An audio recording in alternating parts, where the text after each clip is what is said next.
তো মিত্র, এখানে এই হচ্ছে আমাদের রামকেলি।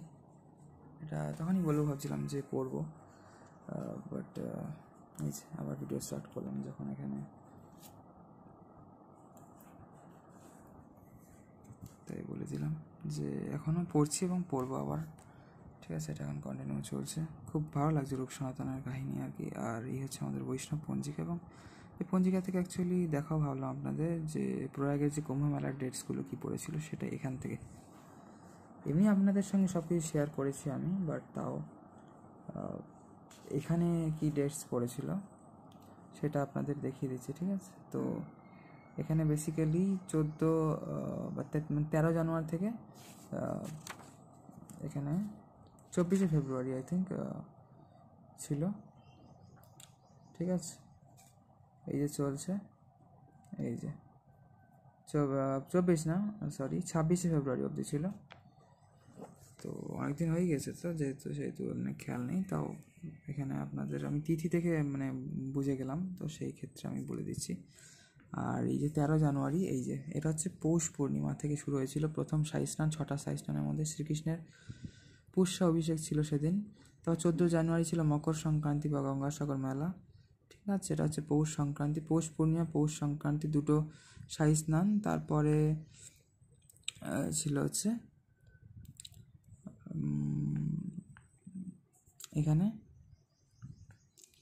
পৌষ সংক্রান্তি, পৌষ পূর্ণিমা, তারপরে হচ্ছে 13 আর 14 জানুয়ারি। তারপর জানুয়ারির এদিক থেকে শেষ হয়ে আসছে। তারপর হচ্ছে 29 জানুয়ারি ছিল। ঠিক আছে, 3 নাম্বার, এটা হচ্ছে অমাবস্যা ছিল, যেটাকে মৌনী অমাবস্যা। এই মৌনী অমাবস্যায় আর বসন্ত পঞ্চমীতে খুব এক্সেসিভ ভিড় হয়েছিল, এবং খুব কড়া নজরদারি, খুব কড়া পুলিশ বাহিনী দিয়ে, খুব কড়া নিরাপত্তা দিয়েও করা হয়েছিল। তাও বহু লোক, যেহেতু অনেক ঘুমিয়েছিল তাড়াতাড়ি স্নান করবে বলে, সেহেতু পদপিষ্টে অনেকেই মারা গিয়েছেন, ত্যাগ করেছেন সেই পবিত্র ধামে, তীর্থরাজে। আর তারা নিশ্চয়ই মুক্তিপ্রাপ্ত হয়েছেন, মুক্তি পেয়েছেন, যাই হোক এটাই আশা করা যায়। আর এটা হচ্ছে মৌনী অমাবস্যা, 29 জানুয়ারি। একটু ভুলে যাচ্ছি আর কি, অনেকদিন পরে যেহেতু মনে করছি এই ব্যাপারটা শেষ হয়ে যাওয়ার পর।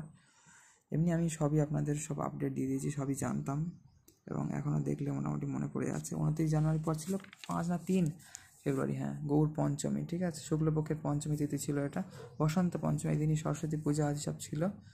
ঠিক আছে, শ্রীকৃষ্ণের বসন্ত পঞ্চমী, সরস্বতী পূজা, বিষ্ণুপ্রিয়া দেবীর আবির্ভাব তিথি, পুণ্ডরিক বিদ্যানিধি, যে মানে এই লীলায় যে রাধারানীর পিতা হয়েছিল তার আবির্ভাব তিথি, আই থিঙ্ক সেই পুণ্ডরিক বিদ্যানিধি বাংলাদেশে যিনি হয়তো আবির্ভূত হয়েছিলেন। এবং ছিল রঘুনন্দন ঠাকুরের আবির্ভাব তিথি। রঘুনাথ দাস গোস্বামীর দেখি আমি আমার আদর্শ গুরুদেব মনে করি, রাধা কুণ্ডে ভজনা করেছেন। প্রথমে মহাপ্রভুর সাথে যে গোস্বামী, স্বর্গোস্বামীর মধ্যে সব থেকে বেশি সময় থেকেছেন, সে হচ্ছে এই রঘুনাথ দাস গোস্বামী পুরীতে। তারপরেই তিনি মহাপ্রভু এবং স্বরূপ দামোদর গোস্বামীর অপ্রকটের পর তিনি বৃন্দাবনে চলে গিয়ে আজীবন সারা বৃন্দাবন ধাম ঘুরে বেড়াতেন এবং রাধাকুণ্ডে বাস করতেন। ঠিক আছে, রূপ সনাতন আদিরা থাকতো তখন। এবং তারপর স্বরূপ গোস্বামী ছিল, নারায়ণ ভট্ট গোস্বামী এসেছিল। তাও সেই সময় স্বামী হরিদাসও এসেছিল, যে বাঁকে বিহারীজিকে প্রকট করেছে। নারায়ণ ভট্ট গোস্বামী বরসানায় লাডলি যুগে প্রকট করেছে।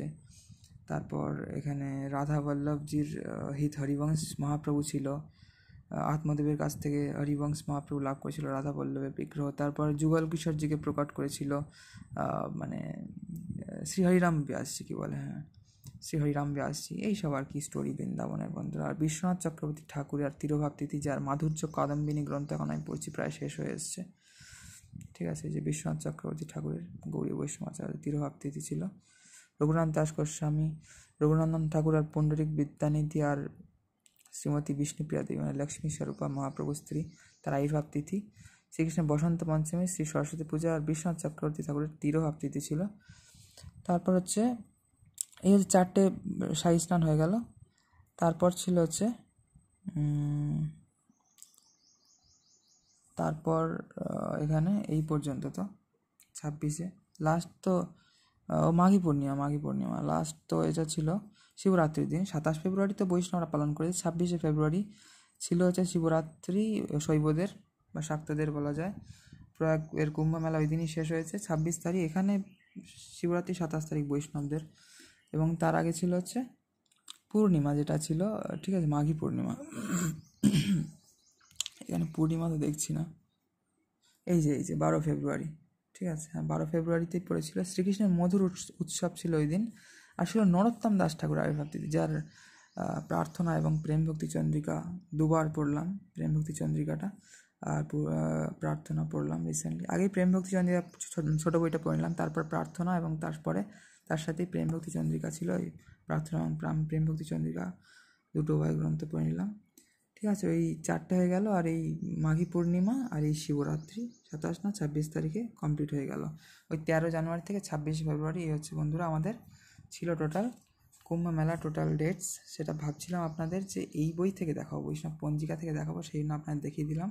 সবাই খুব ভালো থাকুন মিত্র, সবাইকে হর হর মহাদেব, জয় শ্রীকৃষ্ণ, রাধে রাধে, রাধে শ্যাম, জয় সিয়ারাম মিত্র সবাইকে, জয় শ্রী পার্বতী মহাদেব কি जय जयकार हो, जय श्री चैतन्य महाप्रभु की जय। হচ্ছে আমাদের মহাপ্রভু, আর এই হচ্ছে আমাদের মহাপ্রভু।